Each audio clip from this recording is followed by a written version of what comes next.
Kamusta mga kabansa? Muling nagbabalik ang inyong lingkod. O hindi, samahan nyo ako muli sa aking walang kakwenta-kwentang mga ginagawa. Katulad na to, tingnan nyo na lang ang gagawin ko. Hindi ko malaman kung bakit ko ba ginawa ito. O kaya hindi. Naman ikaw, mag-like ka na. Napakahirap ba naman gumawa ng mga ganyang video? Kita mo naman yung mga ginagawa. Ngayon nga pala ay pupunta kami ng tambakan para tumingin-tingin ng cellphone. At kung may kumakaros sa nadahan, pwede na rin nating bilhin mga kabansa. Medyo naiinis na rin kasi ako sa ginagamit kong cellphone. Kasi sa tuwing magkausap kami ni Mrs., hindi kami lagi magkaintindihan. Ewan ko nga ba naman sa cellphone na to. Sabi nga niya ako daw maghintay-hintay muna para makabili ng bago. Pero ako hindi na makapaghintay kasi naiinis naman talaga ako pag kami magkausap. Hindi kami magkaintindihan. O diba, andito na kami agad mga kabansa. Napakabilis namin. Ginamit ko kasi mahiwagang pintuan ni Doraemon. Kaso iba-iba naman yung pinaglabasan ko. Meron pa ako pinaglabasan na siya. Susunod gagamitin ko naman ng teleport ni Tito Piccolo. Para nang sa ganun sigurado na tayo sa ating pupuntahan. Ito nga pala yung mga kadalasan pinupuntahan ng mga hampas lupang OFW. Biro lang. Yung mga gusto lang naman makatipid sa buhay. Yung mga OFW ba na mahalaga bawat sentimo. Pero syempre dapat mamimili rin tayo ng mga quality pa. Baka imbis na makamura tayo napamahal pa tayo mga kabansa. Tunay din talaga na maraming nalibot dito ng mga kapwa natin mga Pilipino. Naghahanap ng mga mura na at pwede pa.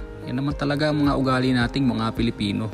Ugaling madidiskarte sa buhay. Kung sakaling magkaproblema naman yung mabibili mo mga kabansa, pwede mo rin namang ibalik o ipalit na lang sa ibang unit. Pero ang totoo niyan mga kabansa, nilalamok na ako dito kanina pa. Kaya naman napakahirap naman talaga mag voice over. Kaya naman ikaw mag-like ka na. Hindi naman sa pinipilit ko kayo, pero sige na, mag-like na kayo. Kaya ito, tatapusin ko na mga kabansa. Ayun na ang bahala. At hahanapin ko na yung mahiwagang pintuan ni Doraemon. Tayo papasok na doon para tayo makauwi na mga kabansa. Pero teka, ang bagal-bagal ko naman maglakad. At eto pa, iba na naman ang nilabasan ko mga kabansa. Okay, ulit-ulit tayo mga kabansa.